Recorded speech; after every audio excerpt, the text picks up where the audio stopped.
Black excellence is a term that is a driving force in the black community. Many strive for it, and to those who attain it, they become idols and an inspiration to not just the black community but the world. On this list, we have some of the most successful black people in the world, the richest black billionaires on the planet. 10.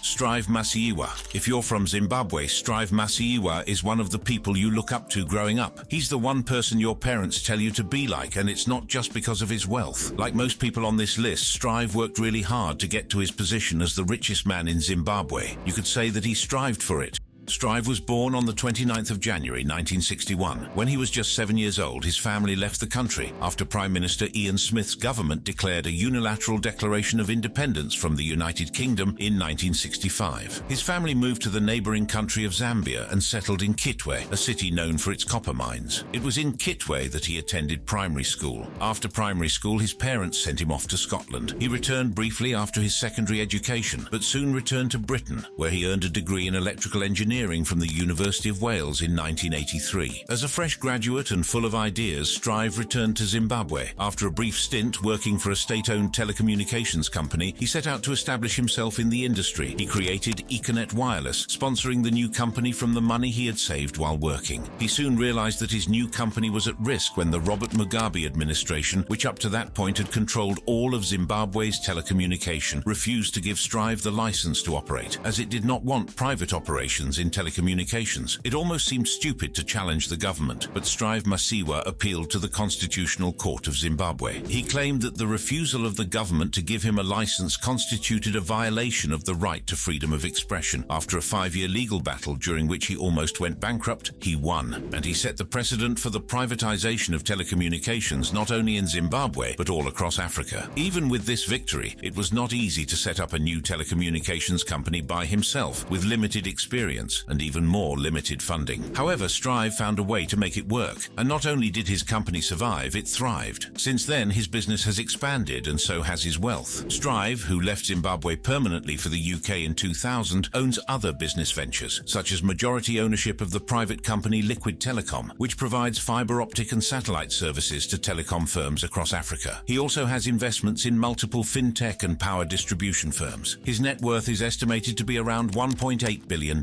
Strive Masiyiwa does not forget to give back to the community. He and his wife Tsitsi founded the Higher Life Foundation, a non-profit organization that supports orphaned and poor children all across Southern Africa. 9. Michael Jordan. You don't have to be a fan of basketball to know who Michael Jordan is. His name precedes him, and he is inarguably one of the greatest athletes of all time. He was so good that to date, the top basketball players in their prime are compared to him. So how did the boy from Brooklyn manage to dominate basketball for 2 decades and become one of the richest athletes while at it? It was obvious from a young age that Michael was gifted athletically. In high school, he played basketball, baseball, and American football, and he was pretty good at them. After graduating from high school, he played college basketball for 3 seasons on the North Carolina Tar Heels team under coaching legend and Basketball Hall of Famer Dean Smith. At the Tar Heels, he excelled, and so it came as no surprise when he was picked as the 3rd overall in the 1984 draft pick by the Chicago Bulls. Almost immediately, he got into the NBA. He became a star. Fans just couldn't get enough of him. He was as proficient on offense as he was on defense, which was rare to see. Watching MJ, as he's affectionately called, play was like watching poetry in motion, and soon he had the accolades to back up his amazing play. He played 15 seasons in the NBA with the Chicago Bulls, becoming one of only 4 people to have won 6 NBA championships. He also played for the American national basketball team at many international events and won 2 Olympic gold medals while at it. Throughout the 1980s and 1990s, he became a global icon and a symbol of the game of basketball. Just about everyone respected MJ on and off the court, even his rivals. Michael is notorious for having a smart mouth and trash-talking other players, but no one could deny his skill and just how effortless he made being good look. If anything, his trash-talking only boosted his fame. With his increasing popularity, brands started to line up to get MJ's signature. Brands like Nike, Gatorade, and Hanes were successful in getting him to sign with them, making him one of the most well-paid athletes in the world. His deal with Nike especially contributed admitted to this. This deal, which he's had since 1984, is one of the most lucrative deals in sports and has earned Michael over $1 billion.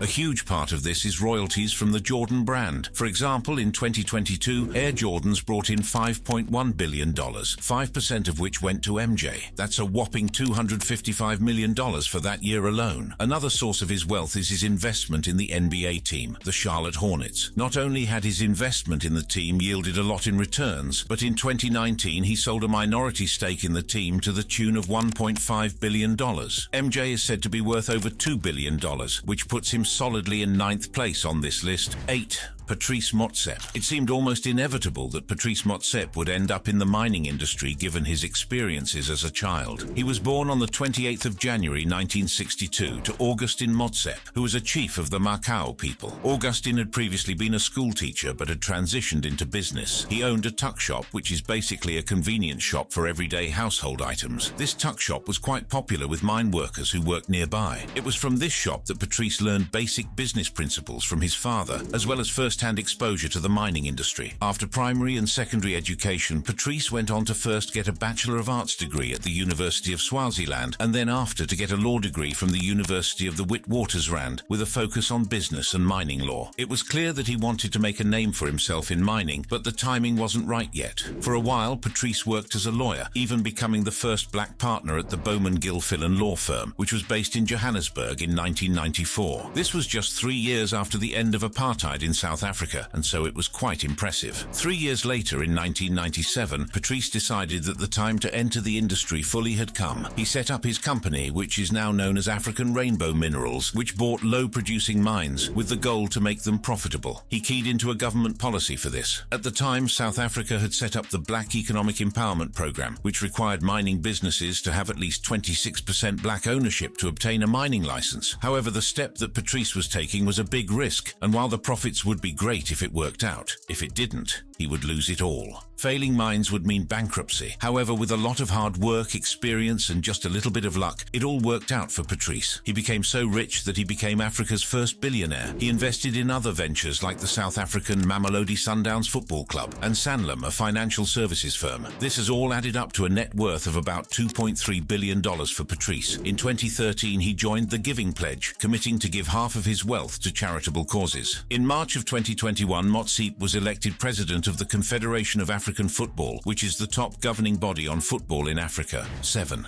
Jay-Z, American rapper, record producer, and entrepreneur Sean Corey Carter, popularly known by his stage name Jay-Z, is one of the biggest names in music. He is hip-hop's first billionaire and a living legend. Born on the 4th of December 1969, Jay-Z didn't have much growing up. His family lived in a Brooklyn housing project. However, he was driven and determined to be successful. When talking about his childhood, Jay-Z said, "The burden of poverty isn't just that you don't always have the things you need, it's the feeling of being embarrassed every day of your life, and you'd do anything to lift that burden." He decided that music would be his way out. Jay-Z started his career in the 1980s, but it wouldn't be until the 1990s before he dropped his first official single. His first appearances were brief appearances in songs by rapper and record producer Jazzo, like The Originators and Hawaiian Sophie, in the late 1980s and early 1990s. He was also on the posse cut of rapper Big Daddy Kane's Daddy's Home album in 1994. As he began to develop his craft, he tried to get into a record label, but after a while remaining unsigned, he decided to set up an independent studio, Rockefeller Records, with Damon Dash and Kareem Biggs Burke in 1995. He struck a distribution deal with Priority and released his 1996 debut album Reasonable Doubt. The album featured beats from top producers like DJ Premier and Super DJ Clark Kent, and even had an appearance by the Notorious Big. The album reached number 23 on the Billboard 200 and was received with critical acclaim. Since then, Jay-Z has released 12 other albums and has only grown in fame. He also has been involved in helping nurture talent and has been central to the success of artists like J. Cole, Kanye West, and Rihanna. However, music is not the only thing Jay-Z is into. He has always had an entrepreneurial spirit, and over the years, he has invested in numerous lucrative ventures. One of these ventures was Rocawear, which gained massive popularity in the 1990s and became one of the leading brands within the growing hip-hop fashion community. In 2007, Jay-Z sold the company to the Iconics brand group for $204 million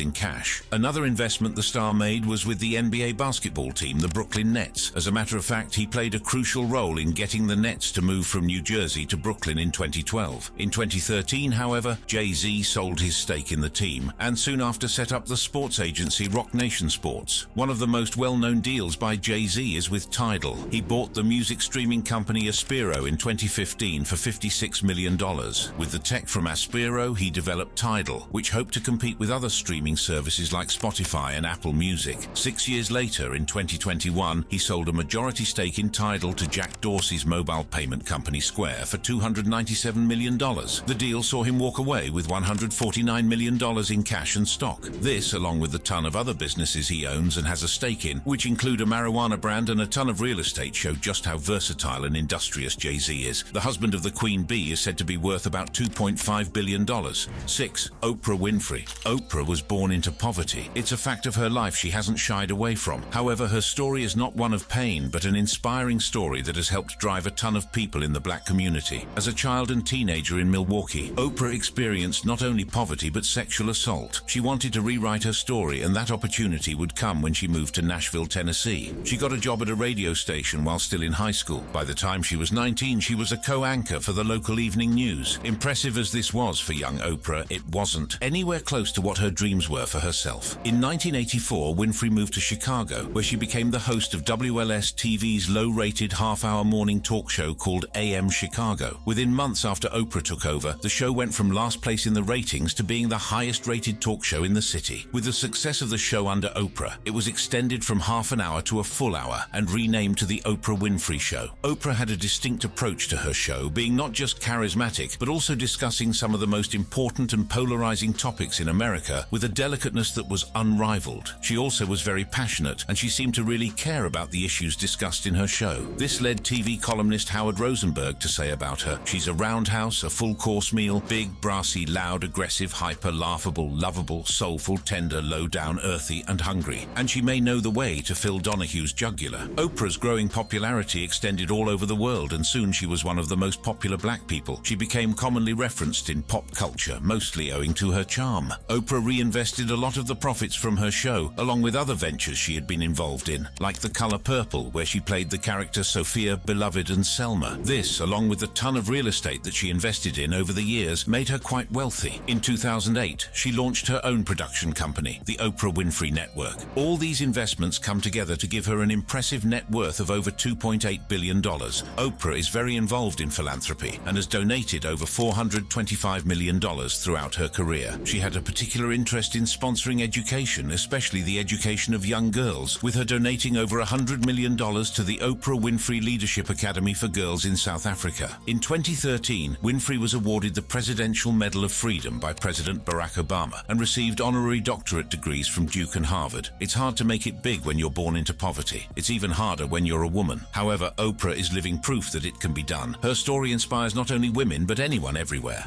5. Mike Adenuga. Mike Adenuga was born on the 29th of April 1953 to Michael Adenuga Snur and Juliana Oyindamola Adenuga. He was born into royalty, so to speak. His mother was a princess of the Ijebu Igbo tribe. Mike received his secondary school education at Ibadan Grammar School, Ibadan, Oyo State, Nigeria. After secondary school in Nigeria, he opted to complete his studies abroad, and so he attended and graduated from Northwestern Oklahoma State University and Pace University, New York, with degrees in business administration. After finishing his degree programs, he returned to Nigeria. For a while, he worked in his father's business before deciding to set up his own business, Conwal. At first, Conwal was only interested in the distribution of petroleum products, but soon Mike wondered about the possibility of drilling and mining oil. After all, Nigeria was rich in oil, and not many local corporations were showing any form of interest in drilling. So in 1990, he got a license to drill. In 1991, Conwal struck oil in the shallow waters of Ondo State, in the southwest of the country. This made Conwal the first indigenous oil company to find oil in commercial quantities. Conwal has a huge focus on sustainability, and it regularly works with locals to not only invest in the community and create jobs, but strictly follow international guidelines to prevent environmental disasters such as oil spillage. This has relatively improved the quality of life of people living in the areas Conwal mines oil from. However, oil is not all Mike has invested in. Telecommunications in Nigeria was in its infancy in the late 1990s and early 2000s, and so Mike decided to test the waters in telecommunications communications as well. He named the company Globacom, or Glo for short. Within just a few years, it gained popularity with Nigerians, becoming the third largest network operator in the country, offering prepaid and postpaid network services and internet to over 55 million Nigerians. Globacom also is involved in entertainment and media. One of Mike Adenuga's biggest challenges as a businessman in Nigeria is navigating the complex, fluctuating Nigerian economy. Selling a product in Nigeria is not exactly easy. When you have multiple investments in a volatile economy like Nigeria, the risk goes even higher. This is without even accounting for competition. However, over the years, Mike has displayed a sort of cool shrewdness with his business, navigating with relative ease and adapting to the needs of the Nigerian economy and the Nigerian people. While on the subject of doing things for the Nigerian people, Mike Adenuga is well known for his philanthropy. He created the Mike Adenuga Foundation, which claims that the main mission of the organization is to help Nigeria and other African countries where the Mike Adenuga group of companies are commercially active on a permanent basis to achieve social and economic independence. The Mike Adenuga Foundation aims to contribute to an improved future for Nigerians and other African citizens. Various programs are run by the foundation, as was shown during the COVID pandemic when it donated 1.5 billion naira for the purchase of relief items and vaccines. Even with his generosity, Mike Adenuga is still worth an impressive $3.4 billion. 4. Abdul Samad Rabiu. Born on the 4th of August 1960, Abdul Samad Rabiu is a Nigerian billionaire businessman and philanthropist. He is most known for being the founder and chairman of the BUA conglomerate, which is involved in agriculture and manufacturing. Its scope of operations includes sugar and cement manufacturing, flour milling, oil milling, port concession, real estate development, oil and gas, and shipping. So, how did Abdul establish one of the biggest corporations in Africa? Unlike many people on this list, Abdul Samad was born into wealth. His father, Khalifa Rabiu, was one of Nigeria's foremost industrialists in the 1970s and 1980s. He lived most of his early life in Kano, Nigeria, before going abroad to study at the Capital University in Columbus, Ohio. He returned to Nigeria to help run the family business when he was 24. In 1988, Abdul Samad established BUA International Limited to sell commodities. The company imported rice, edible oil, flour, and iron and steel. However, just 2 years after its launch, the Nigerian government contracted with BUA for the supply of raw materials. Abdul Samad took this opportunity to broaden his company's scope, and soon the company had expanded into steel processing, billet production, iron ore importation, and construction of rolling mills. Still, BUA remained as ambitious as ever. In 2005, BUA started the construction of 2 flour milling plants in Lagos and in Kano. By 2008, BUA had broken an 8-year monopoly in the Nigerian sugar industry by commissioning the second-largest sugar refinery in sub-Saharan Africa. This, along with the acquisition of Nigerian Oil Mills Limited, made BUA very profitable. Inversely, since Abdul Samad Rabiu and his son own a 96% stake in the company, this made Abdul Samad one of the richest men in Africa. The mogul owns a mind-whopping $6.2 billion. Abdul Samad lives in Lagos, Nigeria. Along with running his company, he is also the chairman of the Nigerian Bank of Industry. He is also involved in philanthropy. Through the BUA Foundation, he has been a part of various projects all around Nigeria. He also established the Abdul Samad Rabiu Initiative, known as ASR, in 2019. ASR is a non-profit organization dedicated to supporting education, healthcare, and social development in Nigeria and beyond. Through ASR, Rabiu has made substantial donations to various causes, including providing relief during the COVID-19 pandemic. Rabiu's business acumen and commitment to social responsibility have earned him numerous accolades and recognition both within Nigeria and internationally. He is a testament to the potential of African entrepreneurs to drive economic growth and make positive impacts on their communities.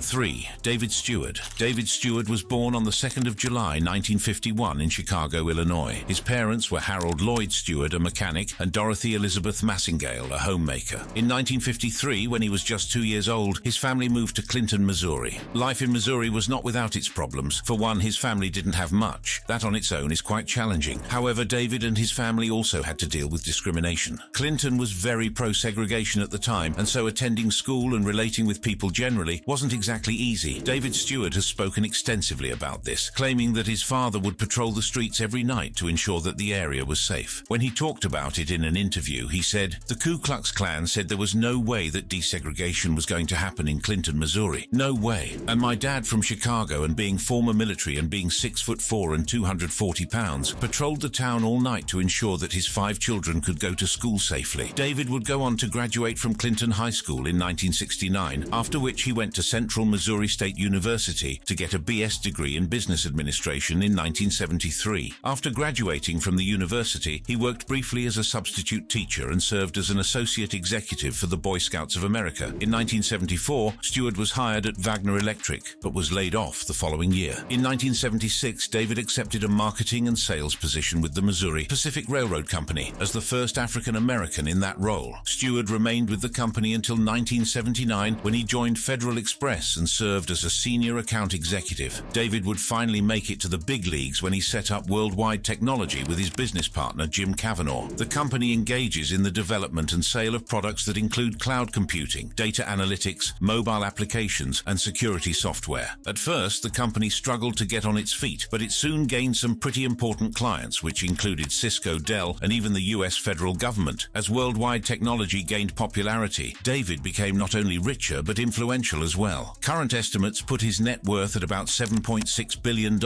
David Stewart is also a big fan of jazz, and in 2018 he donated $1.3 million to the University of Missouri to create the David and Thelma Stewart Institute for Jazz Studies. He also has received many accolades and honors, not only because of the strides he's made in technology, but for civic and community projects he has engaged in and led. In 2014, he won the Horatio Alger Award, given to leaders who have faced adversity and fought against the odds and come out on top. Not bad for a poor kid from Chicago. 2. Robert F. Smith. The richest black American on this list is the interesting Robert Frederick Smith. Robert was born into the middle-class family of Dr. William Robert Smith and Dr. Sylvia Myrna Smith, who were both school teachers in Denver, Colorado. Even as a child, Robert was not only smart, but also quite ambitious. While in high school, he applied for an internship with Bell Labs owned by Nokia. He was rejected, with the lab stating that their program was only available to college students. To a normal person, the rejection would have been a definitive answer, but Robert Frederick Smith was no normal person. Not even rejection could deter him. If anything, it only made him want it even more. He decided to keep pushing. He sent in a letter of application every week for 5 months straight, till a spot opened up that he could take. He became the first ever high school student to get an internship at Bell, where he developed a reliability test for semiconductors. After graduating from high school, Robert went on to study chemical engineering at Cornell University, where he earned his degree in 1985. In 1994, he received his Master of Business Administration from Columbia University with a focus in finance and marketing. After graduating from Cornell, Robert started working at Kraft General Foods as a chemical engineer. However, even while working there, he registered 4 patents, 2 in the US and 2 in Europe. After leaving Kraft, he started working at the ever-prestigious Goldman Sachs, where he stayed till he established his firm. While at Goldman Sachs, David advised on merger and acquisition activity with big tech companies like Apple and Microsoft. He had a flair for his job, and as the days went by, he learnt the industry so well, he was an authority. In 2000, he left Goldman Sachs to set up his own firm, Vista Equity Partners, that focused on investment in software companies. David saw how rapidly the software industry would grow, and so he got into the industry as early as he could. Vista was very quickly successful, becoming one of the most successful companies in the US. With $96 billion in assets, Vista is one of the best performing private equity firms, posting an impressive annualized returns of 31% since inception. In 2019, Vista Equity Partners was awarded Dealmaker of the Year by the PitchBook Private Equity Awards. This has been the major contributor to Robert Smith's $9.2 billion net worth, making him the richest black American. Like most people on this list, Robert Smith also likes to give back to the community. He was the first African American to sign the Giving Pledge, a commitment to contribute the majority of his wealth to philanthropic causes. He also gave $20 million to the National Museum of African American History in 2016, and in 2019 he pledged to pay off all the student debts of the graduating class while giving his commencement speech at Morehouse College. 1. Aliko Dangote. Alhaji Aliko Dangote is not just the richest man in Africa, but he's the richest black man in the world, period. The mogul is best known as the founder, chairman, and CEO of the Dangote Group, the largest industrial conglomerate in West Africa, and is worth about $10.7 billion. Dangote was born into a wealthy family in northern Nigeria. On his mother's side, he is related to the great Alhassan Dantata, who traded with the British in the early 20th century. At the time of his death, Dantata was the richest man in West Africa. Rich great-grandfather aside, Dangote's parents were also quite wealthy, and his father was a successful businessman. However, Dangote was more interested in making a name for himself rather than relying on his family. He was educated first at the Sheikh Ali Kumasi Madrasa, then at Capital High School in Kano. In 1978, he graduated from the government college in Bernin Kudu. He then went to further his education at the Al-Azhar University in Cairo, where he received a bachelor's degree in business studies and administration. After completing his education, he returned to Nigeria, where he set up the Dangote Group in 1977. At the time, the company was a small trading firm that traded in commodities like bagged cement and agricultural goods like rice and sugar. He had received a 500,000 naira loan from his uncle to help set up this business. Over the years, though, the Dangote Group expanded, its growth seeming exponential. Eventually, it seemed this was inevitable. The Dangote Group became the largest industrial conglomerate in not just Nigeria, but the whole of West Africa. It branched out to divisions like Dangote Sugar Refinery, Dangote Cement, and Dangote Flour. When it comes to sugar, Dangote dominates. The Dangote Group owns Africa's biggest sugar refinery and the third largest in the world, where it produces 800,000 metric tons of sugar annually. Up until Abdul Samad Rabiu's Buwe came into the picture, Dangote basically had a monopoly on sugar refining and distribution in Nigeria. The group is also an importer and exporter of goods. It imports products like rice, pasta, fish, cement and fertilizer, and exports cotton, cashew nuts, cocoa, sesame seeds and ginger to several countries. In February of 2022, the group also announced the launch of a car plant called the Dangote Peugeot Automobiles Nigeria Limited factory, based in Kaduna. It developed this plant in conjunction with Stellantis Group, the parent company of Peugeot. On the 22nd of May 2023, Dangote launched the Dangote Refinery in Lagos's Free Trade Zone, which aims to process Nigeria's crude oil for its use and to export. With all the investments he has, it's easy to see just why Aliko Dangote is the richest man in Africa and why it's expected that he will be at the top of his game for years to come. Thank you for watching this video. If you'd like to watch another fascinating video like this, click on one of the boxes on your screen right now.